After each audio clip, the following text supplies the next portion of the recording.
देश के सबसे बड़े लोकतांत्रिक बहस के शो देश की बहस में मैं दीपक चौरसिया अपने साथ जुड़ने वाले तमाम मेहमानों का, अपने साथ जुड़े दर्शकों का और साथ ही साथ पब्लिक के मंच में जुड़ने वाले साथियों का वंदन करता हूं, अभिनंदन करता हूं, नमस्कार करता हूं। आप जानते हैं देश की बहस इकलौता बहस का शो है जो दर्शकों की राय के आधार पर चलता है। दर्शक ही तय करते हैं कि वो किस विषय पर बहस देखना चाहते हैं और दर्शक ही पब्लिक के मंच से सीधे अपने घर से जुड़कर बहस की दशा और दिशा को आगे बढ़ाते हैं, उसे धार और रफ्तार देते हैं। आज पब्लिक के मंच में हमारे साथ जुड़ेंगी शालिनी शर्मा जयपुर से, ललितपुर से हमारे साथ अभिषेक जुड़ेंगे, अभिषेक पटेरिया जुड़ेंगे, तेज प्रताप मेरे साथ सागर से जुड़ेंगे और अली मेहंदी मेरे साथ मेरठ से जुड़ेंगे। लेकिन सबसे पहले देख लेते हैं किससे आज आपने बहस का विषय चुना है। बहस का विषय लखीमपुर खीरी हत्याकांड से जुड़ा हुआ है। लखीमपुर हिंसा केस की सुप्रीम सुनवाई में क्या खास? आज फटकार पड़ी उत्तर प्रदेश सरकार को। आज फटकार सुप्रीम कोर्ट की इसलिए पड़ी क्योंकि सुप्रीम कोर्ट अभी तक लखीमपुर हिंसा कांड में जो जांच हुई है उससे संतुष्ट नहीं है। इस मामले पर अगली सुनवाई अब जल्द होगी, लेकिन आज आशीष मिश्रा जो कि अजय मिश्रा टेनी महाराज नाम के जो गृह राज्य मंत्री हैं, उनके बेटे हैं आशीष मिश्रा, वो आज पुलिस के सामने पेश नहीं हुए, जिसको लेकर आज हल्ला मचाता रहा विपक्ष दिन भर। विपक्ष ने आरोप लगाया कि उत्तर प्रदेश सरकार जानबूझकर गृह राज्य मंत्री अजय मिश्रा उर्फ टेनी महाराज के बेटे को बचाने की कोशिश कर रही है। अब उनके पिता अजय मिश्रा ने यह कहा है कि उनके बेटे कल पुलिस के सामने पेश होंगे।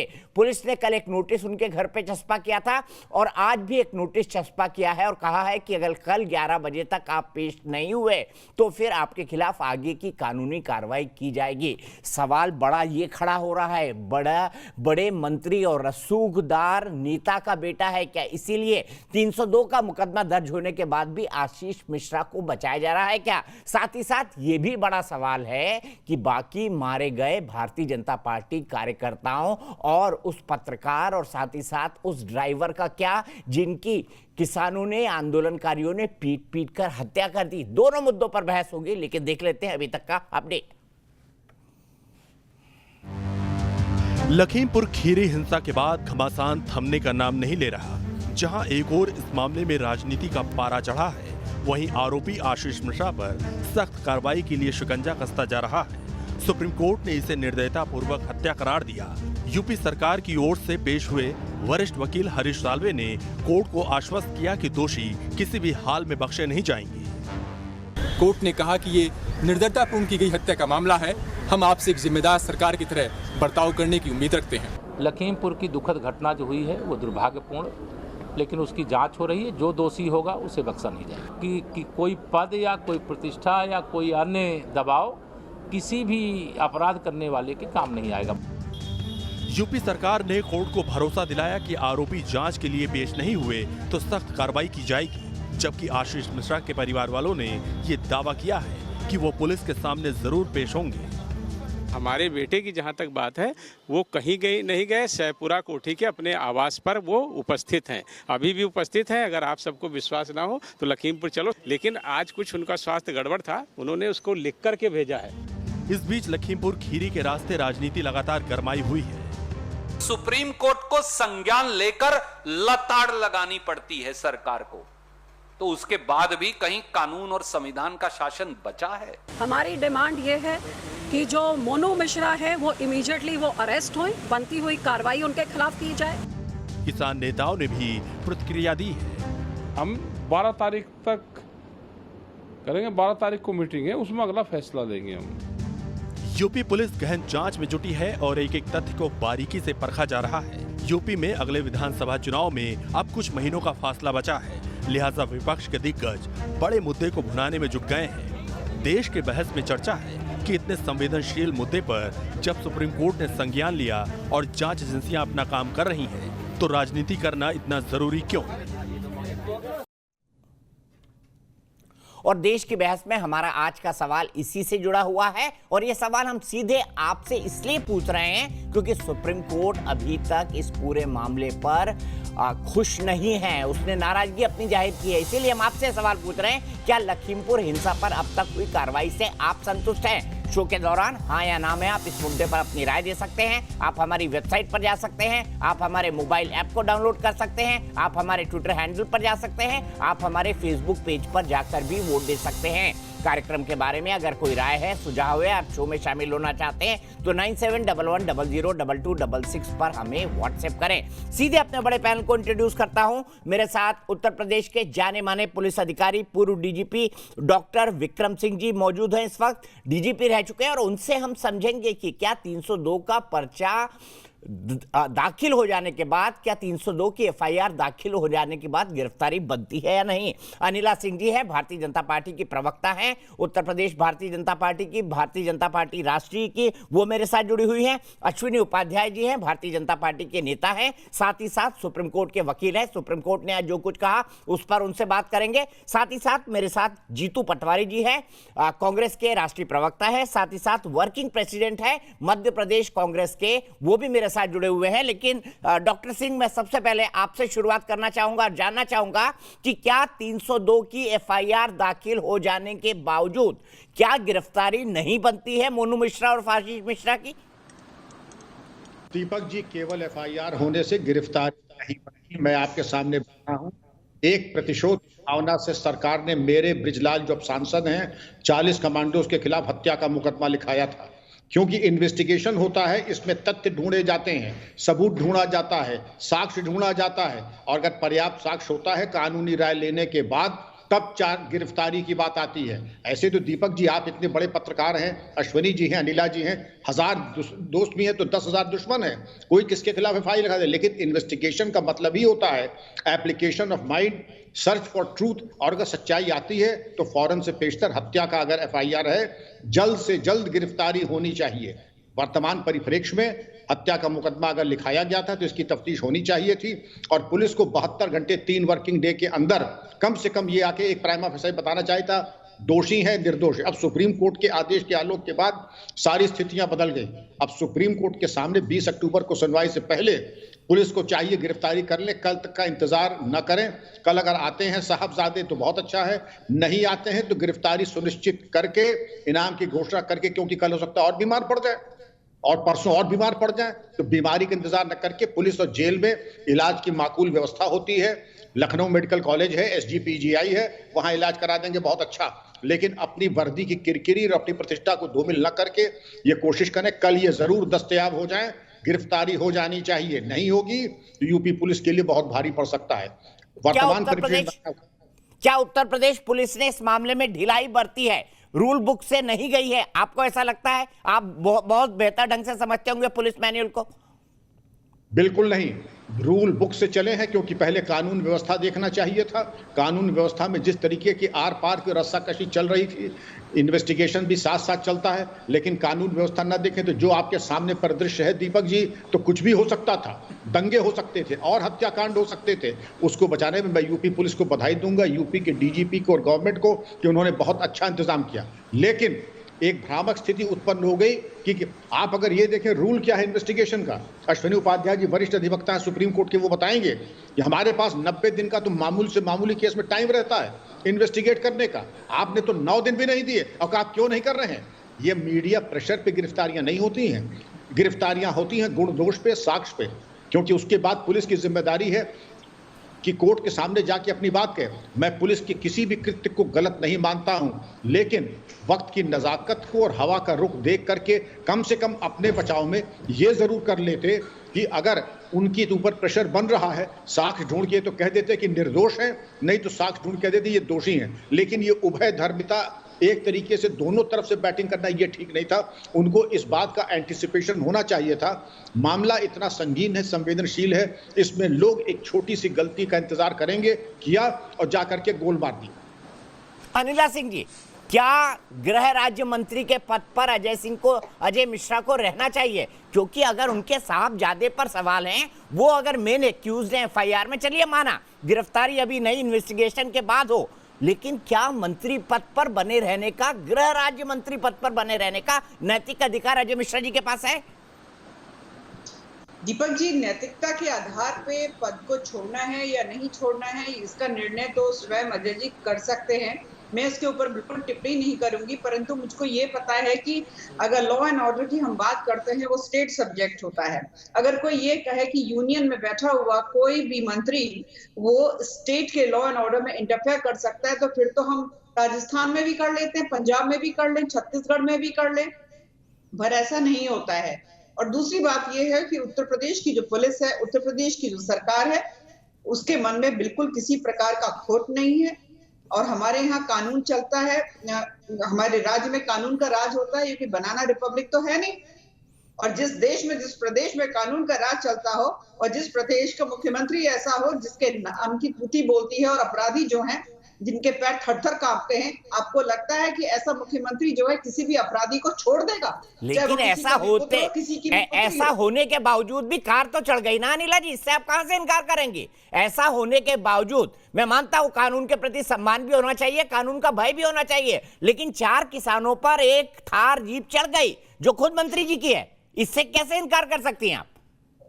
मैं बिल्कुल नहीं इनकार कर रही हूँ और मैं ये कह रही हूँ 4 नहीं 8 लोगों की मृत्यु हुई है और ये घटना थी कि दुर्घटना थी जो गाड़ी चढ़ने की बात है। मुझे लगता है हमें इन्वेस्टिगेशन और इंटेरोगेशन का थोड़ा सा इंतजार करना चाहिए। हम कैसे मान जाएं कि ये दुर्घटना नहीं घटना थी या घटना नहीं दुर्घटना थी। पर हाँ, मैं ये जरूर जानती हूँ कि 4 लोगों को लाठी से मार मार के उनकी हत्या कर दी गई थी।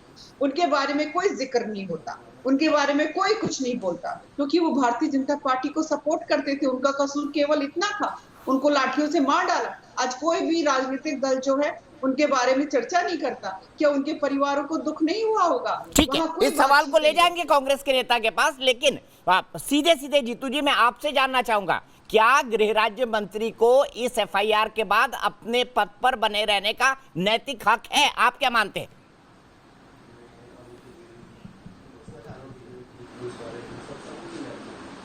बिल्कुल 100%। कोई भी संवैधानिक पद पर बैठा हुआ व्यक्ति अगर न्याय करने की स्थिति में आएगा तो नेचुरली अपने व्यक्ति का बचाव करेगा। ये संविधान की मूल भावना के विपरीत है उनके पद पे रहना। मैं मानता हूँ मैंने अभी डीजीपी साहब को पूरी सुना, भारतीय जनता पार्टी की हमारी नेता है उनको भी सुना। इन्होंने कहा 8 लोगों की हत्या हुई, 8 लोगों के उन 4 बीजेपी के कार्यकर्ता उनको भी पीट के मारा गया। उनके लिए संवेदनाएं क्यों नहीं है? हर मौत के लिए संवेदना है आदरणीय नेताजी। पर प्रधानमंत्री लखनऊ गए, उन्होंने एक शब्द भी उन किसानों के लिए, 8 लोगों के लिए, भारतीय जनता पार्टी के उन कार्यकर्ताओं के लिए जो पीट के मर गए, क्या एक शब्द भी बोला? लखनऊ में समारोह मनाते रहे, तब आप क्या कहना चाहते थे? क्या ये बताएं, आप कानून की बात कर रहे हैं, अभी कानून की बात हाथरस में क्या हुआ था? क्या पुलिस की रवैया था? पुलिस ने क्या वक्तव्य दिया था? फिर सुप्रीम कोर्ट ने और सीबीआई ने क्या संज्ञान में लिया? आदरणीय डीजीपी साहब बैठे हैं, जो उन्नाव की घटना हुई थी, उन्नाव की घटना में 8 महीने बाद एफआईआर हुई और उस बच्ची को ट्रक से रौंद दिया जिसकी एफआईआर हुई थी। उसके बाप को, उसकी मां को जिंदा जला दिया थाने के अंदर। यह है आपके कानून की व्यवस्था। बात यह है कि इस देश में सुप्रीम कोर्ट ने कहा कि हम एक जिम्मेवार सरकार चाहते हैं और इसका मतलब है कि यूपी की सरकार जिम्मेवार नहीं है। तो क्या देश के प्रधानमंत्री का दायित्व नहीं बनता है कि गैर जिम्मेवार सरकार को हटा दे, उनका इस्तीफा ले ले ऐसे मुख्यमंत्री का? क्या इस देश के प्रधानमंत्री का इतना एक नैतिक दायित्व नहीं बनता है कि उस गृह राज्य मंत्री को जिसके बेटे ने पीछे से रोन दिया, साक्ष्य है, पब्लिक डोमेन में वीडियो है, वीडियो में जो उनके साथ थे लोग उनके वक्तव्य है, पुलिस अधिकारियों के वक्तव्य है, जो किसान थे जो मरे उनके साथियों के वक्तव्य है। तो मैं ये समझ नहीं पाता कि पुलिस को 4 दिन क्यों लगे और सुप्रीम कोर्ट को क्यों कहना पड़ रहा है। ये अपने आप में बताता है कि आपकी जिम्मेवारी क्या है और लोकतंत्र को और संविधान को आप किस तरीके से चलाते हैं। चौरसिया जी, दीपक भैया, ये सब इस देश के लोकतंत्र के लिए खतरे के संकेत है। ठीक है, जिस तरीके से यूपी के लगातार अनुभव सामने आ रहे हैं। मैं मानता हूँ कांग्रेस पार्टी पहले दिन से डिमांड कर रही है कि इस्तीफा 100% होना चाहिए, हर हालत में होना चाहिए, उसके बाद ही न्याय की व्यवस्था बन सकती है, अन्यथा नहीं बन सकती। अश्विनी उपाध्याय जी, बिना इस्तीफे के मानेगी नहीं कांग्रेस पार्टी, वो ये कह रही है और वाजिब सी बात भी है। गृह राज्य मंत्री का बेटा अगर लोगों को कुचलने का एक्यूज हो तो वो व्यक्ति मंत्री पद पर रहे, ये नैतिकता के आधार पर क्या उचित लगता है आपको? दीपक जी, मैं पॉलिटिकल बात नहीं करूंगा, पॉलिटिकल बात अनिला जी कर रही है, बीजेपी का पक्ष रख रही है, मैं केवल आपको लीगल बात करने जा रहा हूं। पहली बात तो ये जो इंसिडेंट हुआ है ये प्लान्ड है या अनप्लान्ड है वो तब तक नहीं पता चल सकता जब तक कि किसान नेताओं का पिछले एक महीने या 2 महीने का कॉल डिटेल खंगाला नहीं जाएगा। जब तक ये नहीं देखा जाएगा कि योगेंद्र यादव, राकेश टिकैत या जो चढ़ूनी है या बाकी किसान नेता है, क्या वो पिछले 1 महीने में उनका लखीमपुर कोई लोकेशन हुआ, क्या वो लखीमपुर गए थे, या वहां पे जो लोग थे जो उसको लीड कर रहे थे मॉब को, उनसे इनका कोई कनेक्शन है? क्योंकि क्रिमिनल इन्वेस्टिगेशन, विक्रम सिंह जी बैठे हुए, बहुत कई बार ऐसा होता है, दाऊद इब्राहिम दुबई में रहता है, पाकिस्तान में रहता है, यहाँ बम विस्फोट होता है। यहाँ भारत में जितने बम विस्फोट हो गए कभी अबू सलेम खुद आके नहीं करता या दाऊद आके नहीं करता, वो करवाता है। तो इसमें सीडीआर की जांच होनी जरूरी है कि क्या इनका कोई डायरेक्ट इनडायरेक्ट इसको कहते हैं 120B, यानी मतलब इन्होंने वहीं साजिश किया है, बैठ के कराया या इंस्टेंट हो गया। दूसरी बात ये, जो गाड़ी चली है, अभी गाड़ी से कुचलने का वीडियो समझ में आ गया है। गाड़ी किन कंडीशंस में आगे भागी है? क्या गाड़ी सेल्फ डिफेंस में आगे भागी है? वो ड्राइवर सेल्फ डिफेंस में भाग रहा था, पीछे से अटैक हो रहा था, ये जांच का विषय है। हाँ, सामने जो लोग पीटे जा रहे हैं, 4 आदमी जो मारे गए लाठियों से पीट के, उसमें तो कहीं ना तो आपको मेंसरिया देखने की जरूरत, ना आपको मोटिव देखने की जरूरत। उसमें क्लियर मोटिव है उन चारों को पीट के मारने का। ड्राइवर ने डर के चढ़ाया, ड्राइवर ने सेल्फ डिफेंस में चढ़ाया, ड्राइवर के ऊपर अपनी जान की आई पड़ी थी, वो भाग रहा था। इसमें तो जांच की जरूरत है। लेकिन जो 4 लोग मारे गए लाठी से, मुझे नहीं लगता वो वीडियो सेल्फ एक्सप्लेनेटरी है। तीसरी बात, पैमाना एक होना चाहिए सबके लिए। बड़ी स्वाभाविक सी बात है, चिदंबरम करोड़ों की हेराफेरी में बेल पे है, सोनिया करोड़ों की हेराफेरी में बेल पे है, वाड्रा करोड़ की हेराफेरी में बेल पे है, सोनिया करोड़ों की हेराफेरी में बेल पे है। तो जो ये पैमाना है नैतिकता का, सबके लिए बराबर। मुझे लगता है कि अगर केवल एफआईआर के दम पे उनसे अगर इस्तीफा मांगा जा रहा है, तो कांग्रेस एक पुरानी पार्टी है, कहते हैं कि ये तो गांधीवादी पार्टी है, गांधी के विचारों को मानती है, सत्य अहिंसा को मानती है। तो सबसे पहले ये जो 20 लोग हैं कांग्रेस में टॉप पे, इनको छोड़ना पड़ेगा, क्योंकि सारे के सारे इनके खिलाफ एफआईआर भी है, इनके खिलाफ चार्जशीट भी है, ये सारे बेल पे भी हैं। तो मुझे लगता है नैतिकता का जो तराजू है वो दोनों तरफ बराबर होना चाहिए, एक तरफा नहीं होना चाहिए। ठीक है, आप कह रहे हैं नैतिकता का तराजू बराबर होना चाहिए। विक्रम सिंह जी, कुछ पॉइंट्स गुनाए अश्विनी उपाध्याय जी ने कि इन आधार पर भी जांच बनती है, क्या जांच का ये स्कोप होना चाहिए, और क्या ये देखा जाना चाहिए कि ड्राइवर ने सेल्फ डिफेंस में गाड़ी चलाई या उसने जानबूझकर ये कृत्य किया? दीपक जी, इसमें कई थ्योरी सामने आ रही हैं, मैं उनको करना नहीं चाहता क्योंकि मुझे लगता है कि ये शो, आपका शो देश का सबसे लोकप्रिय शो है, इसलिए मैं उस पर कयास नहीं। लेकिन अश्विनी उपाध्याय ने जो बातें कही हैं, किसी भी विवेचना का एक रोड मैप, एक प्लान होता है जिसको कहते हैं इन्वेस्टिगेशन प्लान। इन्वेस्टिगेशन प्लान में जितने भी वीडियोस आते हैं उनका समावेश करते हुए, जो भी आरोप प्रत्यारोप होते हैं उनका समावेश करते हुए, जैसे अश्विनी उपाध्याय जी ने विभिन्न चैनलों पे जो आरोप प्रत्यारोप रखते हैं उन सबको डाल के, पूरी विश लिस्ट को डाल करके एक एक चीज खंगाली जाती है। खंगालने के साथ उस पर सबूत ढूंढे जाते हैं, जो प्रमाणित हो जाते हैं उनको शामिल तफ्तीश यानी इनकॉर्पोरेटेड इन्वेस्टिगेशन, जो प्रमाणित नहीं होते हैं उनको डिस्कार्ड। इसलिए आप ये मान के चलिए, ये काम ऐसा नहीं कि 3 दिन 4 दिन में, यहां पर तो हम चौराहे पे धरना प्रदर्शन करने के साथ 302 की एफआईआर हो गई, तुरंत गिरफ्तार, तो फायरिंग स्क्वाड के सामने खड़ा करके गोली मार दें, ये हमारे समाज में नहीं होता है। We are not a banana republic, हमारे यहाँ कानून से हिसाब चलता है।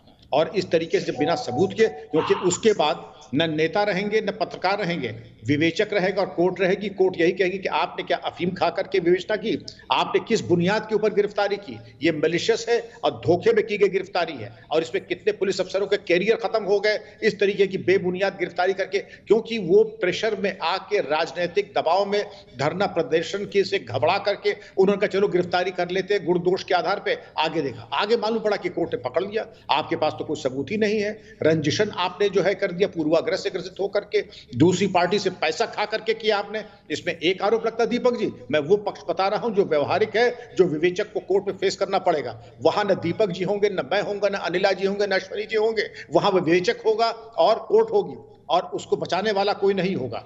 दूसरी तरफ से आएंगे रसूख वाले वकील, और हमारे पुलिस वाले की तरफ वकील होगा जो स्टैंडिंग काउंसिल होता है, जो पीओ होता है, जिसका कोई वजूद नहीं। अश्विनी उपाध्याय जी शायद दया करके चले जाएं तो चले जाएं, वरना वो बिल्कुल यतीम की तरीके से कोर्ट के सामने खड़ा होता है। ठीक है, लेकिन इसलिए जरूरी है जी। ठीक है। शालिनी शर्मा जयपुर से मेरी एक दर्शक जुड़ गई हैं, लेकिन जीतू भाई अपना करेक्शन प्लीज ठीक रखें। शालिनी शर्मा जी क्या कहेंगी इस पूरे मामले पर? आपको भी लगता है गिरफ्तारी नहीं होना उचित नहीं है? चौरसिया साहब नमस्कार। आप ये देश के एक वरिष्ठ पत्रकार हैं और आपका न्यूज़ चैनल का नाम ही न्यूज़ नेशन है। मैं सबसे पहले तो संवेदनशील प्रकट करती हूँ। ये बहुत ही संवेदनशील मुद्दा आपने उठाया है और बहुत ही अत्यंत दुखद बात है कि 8 लोगों की मृत्यु हो गई है। इसमें एक वाहन चालक है, 4 प्रोटेस्टर्स हैं और 2 भारतीय जनता पार्टी के लोग भी हैं। और एक बात यह है कि और एक पत्रकार भी है, 8 पीपल है। तो इनमें से सारे 8 हमारे देश के लोग हैं। आपका न्यूज़ चैनल का नाम है न्यूज़ नेशन, तो नेशन के कारण हम लोग हैं। हमारे से चाहे वो पत्रकार हो, चाहे वो किसान हो, चाहे ये वाहन चालक थे, प्रोटेस्टर्स थे, जो भी हैं, ये सब हमारे देश के हैं, ये कोई बाहर के नहीं है। इनके साथ जो हुआ वो अत्यंत दुखद बात है और न्याय से ऊपर कुछ नहीं है। सबसे पहले न्याय, सबसे पहले न्याय। और यहीं से मैं बहस को आगे ले जाता हूं, सीधे जीतू जी के पास चलता हूं। जीतू जी मुझे ये बताइए कि आरोप ये लगा रही है भारतीय जनता पार्टी के 4 प्रदर्शनकारी मारे गए, उस पर तो कांग्रेस बहुत हाय तौबा मचा रही है, लेकिन 4 अन्य लोग, जिसमें एक पत्रकार है, एक ड्राइवर है मंत्री जी का, और 2 जो बीजेपी के कार्यकर्ता हैं, उनके घर तो खुद प्रियंका गांधी जी भी नहीं गई, क्योंकि शुभम मिश्रा के परिवार वाले आज कह रहे हैं कि भाई हमारे घर भी प्रियंका जी आ जाए, हम बीजेपी के सपोर्टर हैं, पर हम प्रियंका जी और राहुल जी का स्वागत करेंगे। वो गए नहीं उनके घर पे।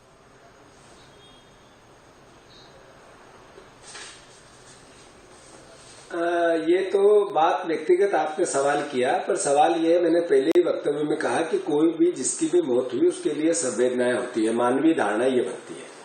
जहां तक प्रश्न है कि सरकार ने 45 लाख रुपया मुआवजा दिया, इसका मतलब है कि उनकी किसानों की हत्या की गई, इसको तो नजरअंदाज किया नहीं जा सकता। फिर भारतीय जनता पार्टी अगर किसी प्रकार की उनको आपत्ति है किसी रूप में, तो ये बताएं आप कि इतने बड़े अश्विनी उपाध्याय जी वकील हैं, उन्होंने बहुत तर्क रखे, मैंने उनके सारे तर्क सुने। साजिश की जांच करना जरूरी है, ये बिल्कुल तथ्यों के साथ आती है, तो साजिश क्या थी, कौन लोग थे, कैसे थे, ये एक पार्ट है। पर जिसने हत्या की उसको गिरफ्तार नहीं करना, वो नेपाल की बॉर्डर पे चला गया, ये तो कानून की बात नहीं हो सकती, संविधान की बात नहीं हो सकती। आप ये बताओ कि उन्नाव और हासरत में क्या हुआ था। मैंने जैसा पहले कहा, अभी एक अजय यादव, एक व्यापारी की हत्या हुई यूपी में, पुलिस वाले उसमें कितने गिरफ्तार हुए, उसका तो सवाल बनता है नहीं बनता है। आज स्थिति क्या है, भड़काया किसने, मंत्री ने, जिनके पहले वक्तव्य आए जिससे किसानों ने आंदोलन किया। रोंदा किसको गया, कि रोंदा किसानों को किसने, मंत्री के बेटे ने। आजाद कौन है, हत्यारे। गिरफ्तार कौन हुआ, विपक्ष के नेता। बंद क्या हुआ, इंटरनेट। चल क्या रहा है, मंत्री का पद लगातार बने रहेंगे। और लेना क्या चाहिए, मंत्री का इस्तीफा। तो लोग तंत्र खतरे में, इसलिए बार बार मध्य प्रदेश की, देश की मीडिया बता रही है कि आपका जो संवैधानिक दायरा है उसको बहुत सीमित के आप लोगों ने जो काम चालू किया है, जो आगे आने वाले समय में लोकतंत्र के लिए एक खतरे की घंटी है। लेकिन जो अपराधी हैं, जिन लोगों ने ये काम किया, चाहे इस तरफ के या उस तरफ, वो जेल से बाहर है, क्यों?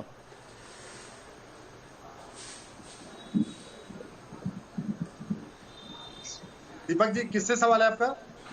अनिला जी मेरी बात नहीं सुन पा रही, आप ही जवाब दे दीजिए अश्विनी जी।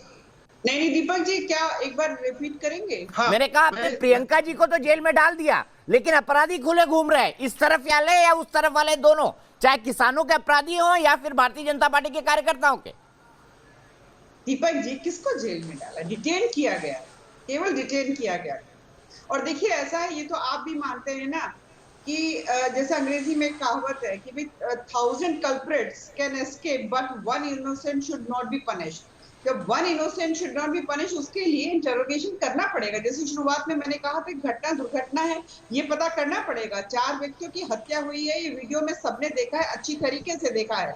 उसके विषय में कोई चर्चा नहीं करेगा। प्रियंका वाड्रा हो, चाहे अखिलेश यादव जी हो, चाहे नवजोत सिंह सिद्धू हो, चाहे वो हरीश रावत हो, जो एक सर्कस बनाया हुआ है। मैं तो उनको कहती हूँ ना, जब उत्तर प्रदेश की सरकार ने आपको स्वतंत्रता दे दी, मतलब इन लोगों की हालत देख के मुझे बस ये याद आता है, कहूँ कि चलो दे दी आजादी आपको तमाशा करने की, अब जरूरत नहीं तुम्हें झूठे आंसू बहाने की। ये जो घड़ियाली आंसू बहाते हैं ये लोग, तो क्या उत्तर प्रदेश की जनता को समझ में नहीं आता। दूसरी बात ये है, जीतू पटवारी जी जो है वरिष्ठ नेता है, वो कांग्रेस के मध्य प्रदेश से है, बहुत बड़ी बड़ी बातें कर रहे थे, ठीक नाम भी नहीं ले रहे थे घटनाओं के जो मेरे उत्तर प्रदेश में हुआ है।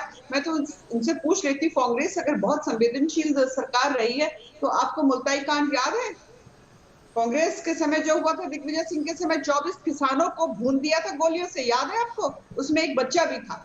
तो पाठ ना पढ़ाए, राजस्थान में किस तरीके से लठ भांजे आप लोगों ने किसानों के ऊपर, उसके लिए कोई उत्तर है? छत्तीसगढ़ के मुख्यमंत्री यहाँ आकर एयरपोर्ट में बैठकर धरना देते हैं, वहां पे जो ट्राइबल यानी आदिवासी जो किसान है उनके ऊपर गोलियां चलवा दी, 5 महीने से धरने पर बैठे हुए हैं, उसका उत्तर कुछ नहीं है। मेरे उत्तर प्रदेश में आके राजनीति करने के अगर आपको मौका मिल जाता है तो आप उंगली सीधी बयानबाजी करके मेरे प्रदेश के मुख्यमंत्री और मेरी सरकार के ऊपर आप उंगली उठाएंगे तो गिरेबान में खुद देखिए, उंगली एक अगर आप उत्तर प्रदेश की तरफ उठाते हैं तो 3 किधर जा रही है।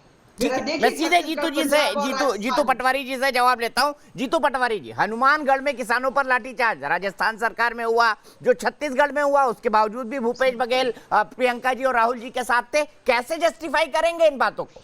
क्योंकि गलती अगर ये भी करते तो गलतियां कांग्रेस भी करती है।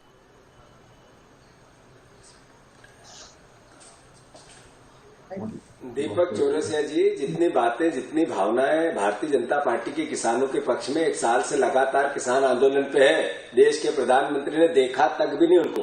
एक क्रिकेटर है हमारे देश के, उनके अंगूठा टूट गया था, प्रधानमंत्री ने ट्वीट किया था, 8 लोग मर गए, 2 बीजेपी के 3 कार्यकर्ता थे, प्रधानमंत्री ने देखा तक भी नहीं, सोचा तक भी नहीं, ध्यान तक नहीं लाया, और उन्होंने लखनऊ में जाके भाषण दिए, हंसे मुस्कुराए।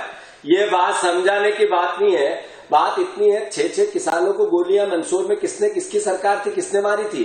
जहां तक प्रश्न है संवेदनाओं का, जहां तक किसानों के हितों की रक्षा का कांग्रेस पार्टी का इतिहास है, जरा भारतीय जनता पार्टी तो उसमें उंगली तक नहीं कटाई किसी किसान के पक्ष में, आज तक कोई नीति नहीं बनाई। दिन पे दिन आय दुगनी करने के वादे को लेके आए थे, लगातार आय घटती जा रही है। किसानों की आत्महत्या का एनसीआरबी के रिकॉर्ड देखो, पिछले 7 साल में दुनिया में सबसे ज्यादा किसानों ने आत्महत्या इस देश में की है।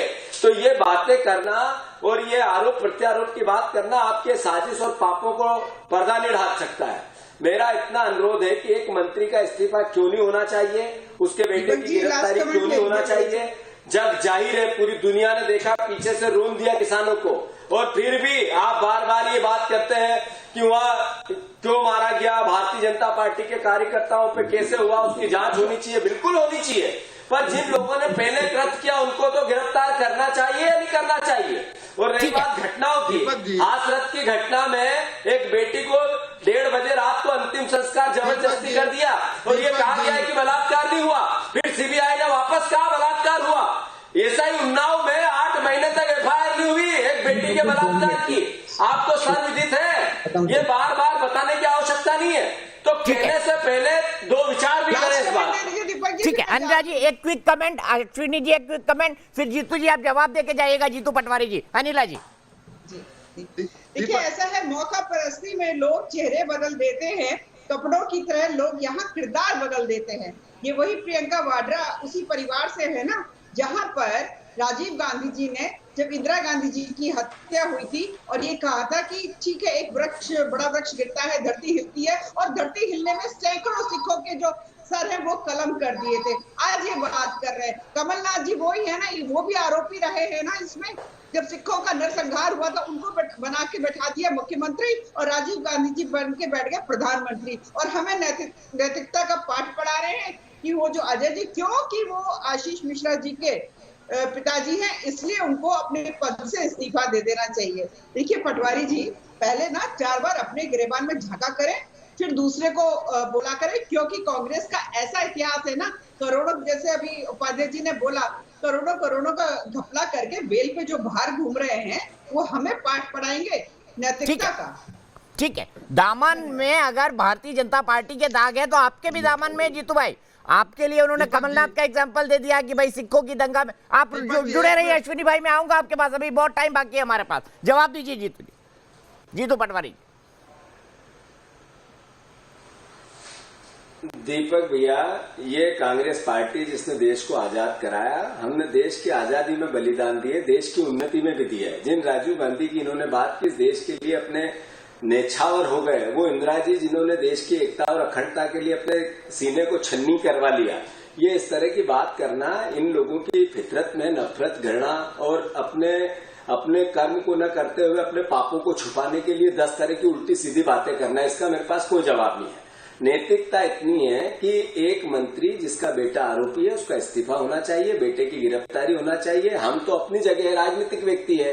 सुप्रीम कोर्ट ने कहा, इतने बड़े वकील बैठे हैं बीजेपी की ओर से, सुप्रीम कोर्ट ने कहा गैर जिम्मेवार सरकार है उत्तर प्रदेश की, इस पर तो कोई किंतु परंतु नहीं हो सकता। सुप्रीम कोर्ट ने कहा 20 तारीख से पहले सुनवाई फिर करेंगे, गिरफ्तार करो, इसमें तो किंतु परंतु नहीं हो सकता है।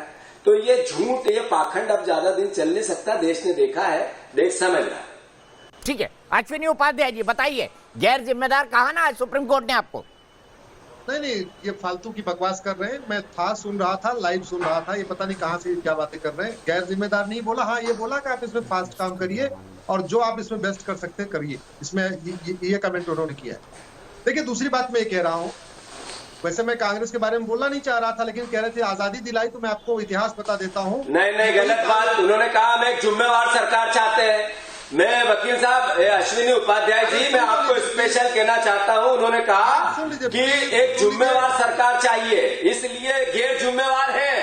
आप ये शब्दों के जाल में फंसाने की कोशिश न करें। सुन लीजिए, आप कहीं से पढ़ के बोल रहे हैं। मैंने लाइव सुना हुआ क्या बोला उन्होंने बोला आप एक जिम्मेदार सरकार है, इसलिए जितना जल्दी हो सके फास्ट आप काम करिए, ये बोला हुआ है, मैंने सुना हुआ है। जजों को मिसकोट मत करिए। मैं आ रहा हूं विषय पे। जहां तक कांग्रेस की बात है दीपक जी, ये वही कांग्रेस है जिसने बाबा साहब अंबेडकर को इतना जलील किया कि उन्होंने बेचारे ने इस्तीफा दे दिया। ये वही कांग्रेस है जिसने कि श्यामा प्रसाद मुखर्जी को इतनी बेइज्जती किया, मजबूर होकर इस्तीफा दे दिया। ये वही कांग्रेस है जिसने बहुमत ने कहा था सरदार पटेल प्रधानमंत्री बनेंगे, लेकिन नेहरू जी प्रधानमंत्री बन गए। लखीमपुर की बात करें ना, कहाँ इतिहास में चले गए अश्विनी भाई आप? कहाँ इतिहास में चले गए? वो जा रहे थे इसलिए मैं चला गया। ये वही कांग्रेस है जिसने नेताजी को बेइज्जत किया था, नेताजी को गुमनामी बाबा बनने के लिए मजबूर किया। अब आता हूँ लखीमपुर पे, हम लखीमपुर की बात करें ना, जिस दिन इतिहास पर चर्चा करनी होगी हम जीतू पटवारी जी को भी ले आएंगे, आपको भी ले आएंगे। आप ये बताइए ना, सुप्रीम कोर्ट की टिप्पणी कोई उत्तर प्रदेश सरकार से खुश होके तो नहीं दी ना सुप्रीम कोर्ट ने? ये भी तो हकीकत है। जीतू पटवारी कह रहे हैं तो कुछ गलत नहीं कह रहे। दीपक जी, मैं वही कह रहा हूं, इस बारे में जीतू पटवारी को बाकायदा नार्को पॉलीग्राफ ब्रेन मैपिंग की मांग करना चाहिए। मैं मांग कर रहा हूं, मैं ये कह रहा हूं, पिछले 1.5-2 महीने के अंदर सारे किसान नेताओं की सीडीआर जांची जाए, किसान नेताओं का भी नार्को पॉलीग्राफ ब्रेन मैपिंग हो, जो वहां पकड़े गए उनका भी नार्को पॉलीग्राफ ब्रेन मैपिंग हो, ये मिश्रा जी के बेटे का भी नार्को पॉलीग्राफ ब्रेन मैपिंग हो, और ये जितने वहां पे इस समय 24 घंटे के अंदर घूमने वाले लोग हैं, इनके भी फोन की जांच होनी चाहिए। कहीं ये लोग तो उकसा नहीं रहे, क्योंकि लाल किले की घटना में अगर नार्को पॉलीग्राफ हो गया होता ब्रेन मैपिंग, तो मुझे लगता है लखीमपुर खीरी नहीं हुआ होता। लाल किले की घटना के बाद जो नंगा नाच हुआ था, उसके बाद न तो किसान नेताओं की सीडीआर की जांच हुई, न किसान नेताओं का नार्को पॉलीग्राफ हुआ, न टिकैत को बुला के पूछताछ हुई। इसी का नतीजा है कि ये जो लखीमपुर हुआ है, लखीमपुर में जो 8 लोगों की जो मौत हुई है, उसके लिए बहुत हद तक मैं कह रहा हूं, वो जो रामलीला मैदान में जो ढिलाई बरती गई, शायद उसका नतीजा है। मैं आशा करता हूं कि अब की बार यूपी पुलिस वो गलती नहीं करेगी जो लाल किले के बाद हुआ था। मैं जीतू पटवारी जी सवाल लेता हूँ। जीतू पटवारी जी, वो कह रहे हैं कि भाई आशीष मिश्रा का भी ब्रेन मैपिंग और पॉलीग्राफिक टेस्ट हो जाए और किसान नेताओं का भी हो जाए, कि भाई लखीमपुर, जब एक प्रदर्शन दिल्ली में चल रहा था तो दूसरा प्रदर्शन काले झंडे दिखाने वाला लखीमपुर खीरी में कैसे हुआ, और इतने हजारों लोग कैसे जुट गए एक छोटे से गांव में?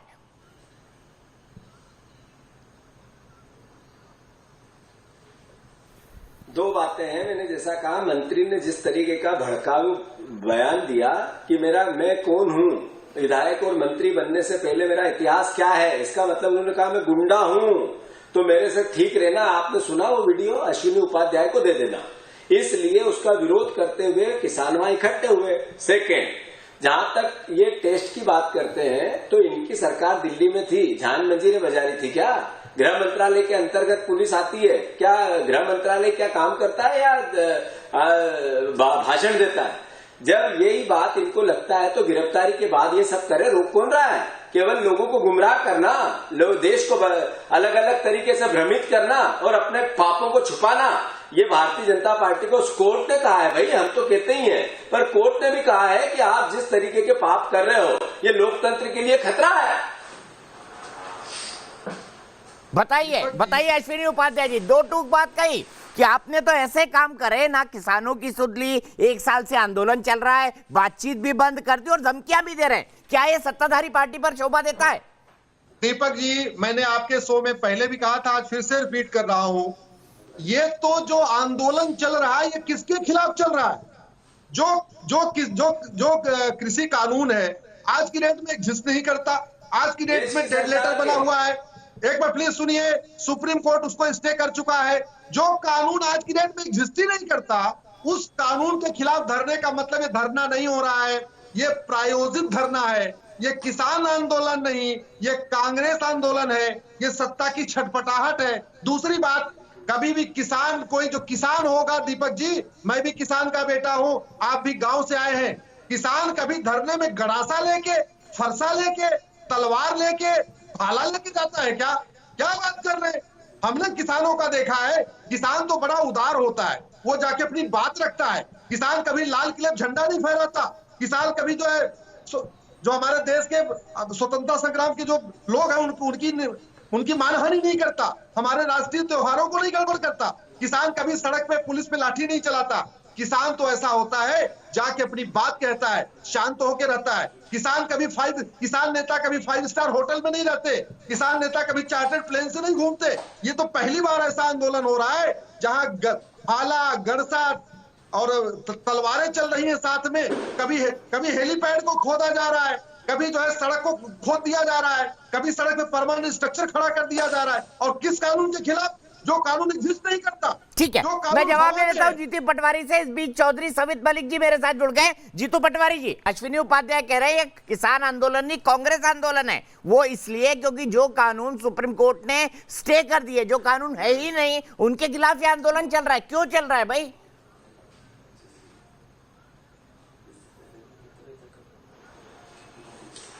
दीपक भैया, मुझे दुख भी होता है और शर्म भी आती है कि अश्विनी उपाध्याय जी ने कहा मैं किसान का बेटा हूं, और इनने जो वक्तव्य दिया कि किसान का बेटा हेलीकॉप्टर और हवाई जहाज में कैसे घूम सकता है, 5 स्टार में कैसे रह सकता है, तो मतलब एक किसान इनको फटे कपड़े में, और एक दुखी किसान ही चाहिए इस देश का। ये सरकार भी ये करना चाहती है और इनका वक्तव्य भी ये बोल रहा है। मुझे दुख हुआ इस बात का कि क्यों किसान का बेटा 5 स्टार में नहीं जा सकता, क्यों हवाई जहाज में नहीं बैठ सकता, इसमें क्या आपत्ति है भाई इनको? और ये किसान के बेटे होते तो इस तरह की बात नहीं करते। किसान का बेटा मैं हूं, क्या होता है दर्द, क्या होती है किसान के फसल की जब आग लग जाती है तो उसका दर्द और उस खून के आंसू क्या होते हैं, ये क्या जाने उस बात को? क्या जाने उस बात को कि किसान फसल तैयार करता है और जो बिकती नहीं है, जब फसल का दाम समर्थन मूल्य नहीं मिलता है जिसकी किसान मांग कर रहे हैं, इसका आंदोलन से क्या ताल्लुक है? वो कहते हैं मिनिमम सपोर्ट प्राइस सरकार जारी करे, क्योंकि नरेंद्र मोदी जी ने चुनाव से पहले कहा था जितनी लागत उससे डबल। उस पर मौन क्यों है देश के प्रधानमंत्री भारतीय जनता पार्टी? तो किसान गलत करता है। किसान 10 महीने से 11 महीने से चुपचाप मौन बैठा, तब आपको इतना शांतिपूर्ण भी आपको उग्र लगने लगा। आपने किसान को खालिस्तानी कहा, आपने उग्रवादी कहा, आपने आतंकवादी कहा, आपने पाकिस्तानी कहा, फिर भी किसान हमारा अन्नदाता है। ये किसान के ही बेटे थे। आप इस तरह की बात करके क्यों दुखी करते हैं इस देश के किसान को? और ये देश का किसान देख रहा है, जहां सर पे चढ़ा के आपको देश की सत्ता दी है, वहीं सर से उतार के आपको रोंदेगी। ठीक है, मैं सीधे चलता हूं ललितपुर। अभिषेक पटेरिया मेरे एक दर्शक जुड़ गए हैं, चौधरी सवित मलिक भी जुड़ गए हैं, बाकी पैनल भी मेरे साथ जुड़ने वाला है। अभिषेक, क्या कहेंगे लखीमपुर खीरी में जो हुआ उस पर? भाई साहब, मैं बुंदेलखंड के एक जिला है ललितपुर से आता हूं, और मेरे पिताजी किसान है, मेरे दादाजी किसान है। किसान क्या होते हैं मैं समझता हूँ, ये बहरूपिया टाइप के किसान जो मिलकर भारत में असहिष्णुता फैला रहे हैं, ये किसान हो नहीं सकते हैं। एक जनमानस की जो आवाज है वो इस तरह से है कि हम शकुनी के चौसर के बस मोहरे बनकर बैठे हैं, हरिश्चंद्र के दरवाजे पर पहरे तनकर बैठे हैं, दुष्ट कौरवों को गिरधारी गीता नहीं सुना पाए, तो जैसा देश बनाना था हम वैसा देश नहीं बना पाए। ठीक है, सीधे चौधरी सवित मलिक के पास चलते हैं। सवित मलिक, ये किसान के बेटे हैं, इनके दादाजी भी किसान हैं, इनके पिताजी भी किसान हैं, लेकिन जो आंदोलनकारी उनको बहुरूपीय कह रहे हैं क्योंकि उनका एक पॉलिटिकल एजेंडा है। बताइए चौधरी जी। मैं सबसे पहले जो अश्वनी जी थे उनकी बात को जवाब देना चाहता हूं। वकील साहब जुड़े हुए थे। ये वो किसान हैं कि जो शांति और धैर्य से कुछ भी कर सकते हैं। अमेरिका ने नरेंद्र मोदी जी को जाने की इजाजत नहीं दी थी, लेकिन ये वही किसान हैं चौधरी महेंद्र सिंह टिकैत जो हुक्का और कंडे लेकर जहाज में गए थे। दीपक जी, आप कवर करने वाले थे, अगर आपको याद होगा, आपको भली भांति याद होगा, जब महेंद्र सिंह टिकैत अमेरिका जा रहे थे तो उनको हवाई जहाज में हुक्का ले जाने के लिए मना कर दिया था, और गुस्से और कंडे जो बोलते हैं। तो किसान शांति और धैर्य से कुछ भी कर सकता है। ये किसान की तुलना ना करें। किसान ही राजा बनाते हैं आप लोगों को, किसान ही बिगाड़ते हैं।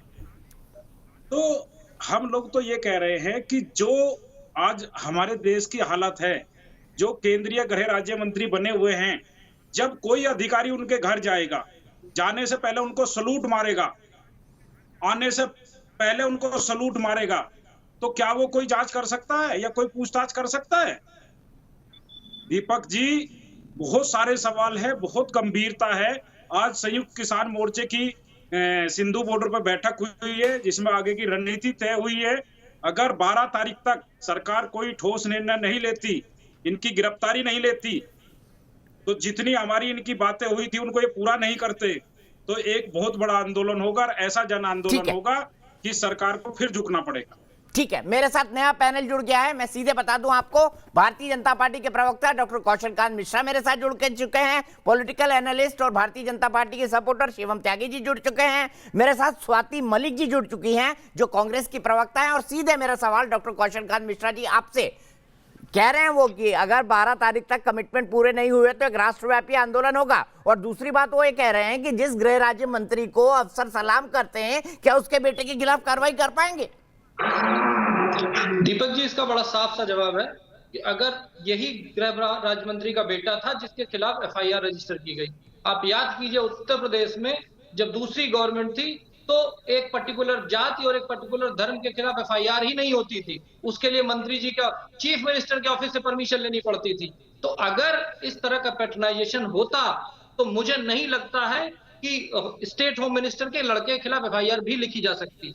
तो वहां से शुरू करता। उसके बाद देखिए, आंदोलन होने के 24 घंटे के अंदर किसान नेता, जो इनके टिकैत, जो इनके सो कॉल्ड नेता है, ऐसा माना जाता है, वो DGP पुलिस एडमिनिस्ट्रेशन ने मिल करके किसानों के साथ समझौता करके वहां की स्थिति को कंट्रोल कर लिया था। जब ये स्थिति कंट्रोल हो गई तो जो पॉलिटिकल वल्चर्स, पॉलिटिकल गिद्ध जो बैठे हुए हैं, जो अपने अपने स्टेट की क्राइसिस को छोड़ करके, चूंकि उत्तर प्रदेश में होने वाला है चुनाव, तो सब लोगों को अपना चुनाव नजर आ रहा है। देश की जनता या प्रदेश की जनता पे उनका कोई मरहम पट्टी लगाने का कोई मतलब नहीं है। आप यही सोचिए दीपक जी, बगल में जिस दिन यहाँ पे ये घटना हुई थी उसके अगले दिन राजस्थान में MSP की बात हो रही थी ना, अभी MSP के लिए राजस्थान में लाठीचार्ज हुआ, कितने किसानों को प्रॉब्लम हुई। उसके बाद छत्तीसगढ़ के CM, उनके प्रदेश में दंगा हो रहा है, उसको छोड़ के वो लखनऊ में धरने पे बैठे हुए हैं, वारिस चीफ मिनिस्टर। उसके बाद अगर आते हैं, साथ ही साथ आप देखिए कि इसी तरह का अगर इवेंट होता है, अभी 2 दिन पहले, दीपक जी आपको मालूम होगा, पक्का मालूम होगा, आप वरिष्ठ पत्रकार हैं, आइडेंटिटी कार्ड देख देख करके एक पर्टिकुलर धर्म के लोगों को कश्मीर में मारा जा रहा है, और उसके बाद विपक्ष की सारी रिस्पॉन्सिबिलिटी उत्तर प्रदेश में आके नजर आ रही है, क्योंकि उत्तर प्रदेश में चुनाव है। मैं ये बिल्कुल कह रहा हूं दीपक जी, जिसने भी अपराध किया है, वो मंत्री का बेटा हो चाहे मंत्री खुद हो, चीफ मिनिस्टर योगी जी ने आज भी प्रेस कॉन्फ्रेंस में कहा है कि जो भी दोषी होगा उसको कड़ी से कड़ी कार्रवाई मिलेगी। ठीक है, स्वाति मलिक जी के पास सीधे चलते हैं। सब कुछ होने के बाद आज आप देखिए कि ये सारे पॉलिटिकल गिद्ध जो है जम्मू कश्मीर पे मुंह सिल के बैठे हुए हैं। छत्तीसगढ़ में जहां चुन चुन के हिंदुओं को मारा जा रहा है, वहां मुंह सिल के बैठे हुए हैं। ये जो पॉलिटिक्स अरे आपने तो आतंकवाद खत्म कर दिया था, फिर कहां से आतंकवादी आ गए? आपने तो नोटबंदी करके आतंकवाद खत्म कर दिया था। ठीक है, स्वाति मलिक जी जवाब दीजिए। छत्तीसगढ़ में दंगा चल रहा है, छत्तीसगढ़ के मुख्यमंत्री धरने पर लखनऊ एयरपोर्ट पर बैठे हैं। यही हालत राजस्थान में जहां हनुमानगढ़ में किसानों को पीटा जा रहा है। ये सवाल तो भारतीय जनता पार्टी पूछेगी ना आपसे। बिल्कुल बिल्कुल दीपक जी, लेकिन आप देखिए राजस्थान में अगर वहां पे प्रोटेस्ट हो रहा है, धरना दिया जा रहा है, उसमें अगर पुलिस काम कर रही है तो वो तो लॉ एंड ऑर्डर, बीजेपी नहीं मान रही कि वो लॉ एंड ऑर्डर नहीं है, वो तो आप उसको हटाने की कोशिश कर रहे हैं। लेकिन जो बीजेपी करती है वो लॉ एंड ऑर्डर में आ जाता है ना। ये बोल रहे हैं इनकी एफआईआर साथ के साथ दर्ज हो गई। एफआईआर कब दर्ज हुई है, कितने टाइम बाद दर्ज हुई है? 3 तारीख को हुआ था। उस 24 घंटे में दर्ज होती तो इतनी बड़ी बात ही नहीं होती। दीपक 3 तारीख को, देखिए सुनिए 3 अक्टूबर को, अगर 3 अक्टूबर को ये हुआ है, 4 अक्टूबर को एफआईआर हो गई है, आज हम कौन सी तारीख पे बैठे हुए हैं? हम 8 अक्टूबर पे बैठे हुए हैं। आज सुप्रीम कोर्ट ने इंटरवेंशन किया है, उसके बाद कल बल्कि सुप्रीम कोर्ट ने इंटरवेंशन किया था, उसके बाद इन्होंने नोटिस देना शुरू किया है। अभी आपस में नोटिस खेल रहे हैं कि वो पहले उनको नोटिस देंगे। पर स्वाति मलिक जी, किसानों को भी 12 तारीख का टाइम दिया है ना। किसानों को भी पूरी कार्रवाई करने के लिए 8 दिन का टाइम मांगा था उत्तर प्रदेश पुलिस ने। They are well within the deadline. ये बात तो खुद स्वाति मलिक जी ने बोला कि 12 तारीख के बाद हम आंदोलन करेंगे। नहीं 12 तारीख के लिए क्या? क्योंकि ये लोग बोल रहे हैं कि उन्होंने अग्रीमेंट हो गया वहां पे। अग्रीमेंट किस बात का हुआ था कि आप एक्शन लेंगे, आप उन्हें अरेस्ट करेंगे। अरेस्ट क्या आप तहकीकात के बाद करेंगे? पूरी इन्वेस्टिगेशन ये कहां आपने देखा है जिसके ऊपर 302 का चार्ज हो, उसे पहले क्या इन्वेस्टिगेशन करने के बाद एक्विटल नहीं मांग रहे हैं हम अभी अरेस्ट मांग रहे हैं। स्वाति मलिक जी, क्रॉस एफआईआर है, दोनों तरफ हत्याएं हुई है, तो इन्वेस्टिगेशन तो पहले होगी ना, वरना सुप्रीम कोर्ट तो वारंट निकाल देती ना स्वाति मलिक जी। आज देखिए सुप्रीम कोर्ट ने आज बहुत अच्छी बातें बोली हैं और इस शर्म को, इस सरकार को जो आज शर्म आनी चाहिए, ये एक हद की बात है कि उन्हें आज भी शर्म नहीं आ रही है। सुप्रीम कोर्ट ने क्या बोला? उन्हें बोला we want a responsible government, हम एक जिम्मेवार सरकार चाहते हैं। दूसरा उन्होंने क्या बोला? उन्होंने, सुप्रीम कोर्ट ने ये बोला है कि आप ये जो नोटिस खेल रहे हैं, अगर ये मंत्री का बेटा नहीं होता, अगर एक आम आदमी होता दीपक जी मेरी तरह, आप तो आपकी तरह, हम सब की तरह, तो भी क्या पुलिस इनको हमें नोटिस देती या सीधा आके हमें अरेस्ट करती? अरे यूपी पुलिस तो फेमस है, बहुत मशहूर है कि 24 घंटे में अरेस्ट कर देते हैं ये तो। लेकिन अभी ये नोटिस खेल रहे हैं, ये भी आज सुप्रीम कोर्ट ने बोला। ठीक है, मैं इस सवाल का जवाब लूंगा। नहीं दीपक जी, एक और चीज प्लीज, सुप्रीम कोर्ट ने एक और चीज बोली है, उन्होंने ये भी बोला है कांग्रेस कश्मीर के ऊपर नहीं बोल रही है, कांग्रेस छत्तीसगढ़ के ऊपर नहीं बोल रही है, इसका जवाब नहीं बोल रही है, सब बोल रहे। नहीं सुनिए मेरी बात, जो आपने मर्डर किया है ना लखीमपुर में, उसको आप प्लीज कंपेयर ना ही करें तो अच्छा है छत्तीसगढ़ से। जो आपने वहां मर्डर किया है, गाड़ी जो आपने चलाई है, 2 दिन पहले आप कहते हैं 10-15 किसान है, इनको तो मैं यूं ही ठीक कर दूंगा। मेरी पुरानी पहले तो ये समझ लीजिए कि वो गाड़ी हमने नहीं चढ़ाई है, वो गाड़ी जिसने भी चढ़ाई है और जिसने भी अपराध किया है वो अपराधी है। अच्छा, दोनों रुक जाइए, मुझे एक ब्रेक के लिए रुकना है, दोनों रुक जाइए, मेरे पास बहुत वक्त बाकी है। कुलदीप सिंह धालीवाल जी एक किसान मेरे साथ जुड़ गए, उनका भी वर्जन लेंगे, लेकिन उससे पहले मुझे ब्रेक भी लेना है। लेकिन उससे पहले सागर से मेरे एक दर्शक तेज प्रताप जी जुड़ गए हैं। तेज प्रताप जी, क्या कहेंगे लखीमपुर की घटना पर? जी नमस्कार। मैं स्वयं विधि का छात्र होने के नाते मैं ये आप सभी को, जो हमारे कानून की देवी होती है उनके आंख पर पट्टी बंधी रहती है, तो उसका मानना सिर्फ यह होता है कि कोई भी छोटा या बड़ा नहीं होता। और जो लोग बोल रहे हैं तो उनको यह नहीं दिखा कि रविवार को सुप्रीम कोर्ट खोला गया। क्या यदि कोई गरीब व्यक्ति होता कि उसके लिए भी सुप्रीम कोर्ट रविवार को खोला जाता? और जो भी घटना हुई, जिस प्रकार की घटना हुई, उसकी मैं कड़े शब्दों में निंदा करता हूं। लेकिन मैं स्वयं विधि का छात्र होने के नाते मैं यह बोलना चाहता हूं कि इस पर कड़ी से कड़ी कार्रवाई होनी चाहिए और जो दोषी है उन पर सजा सुनानी चाहिए। ठीक है, इस बीच एक बड़ी ब्रेकिंग न्यूज आ रही है।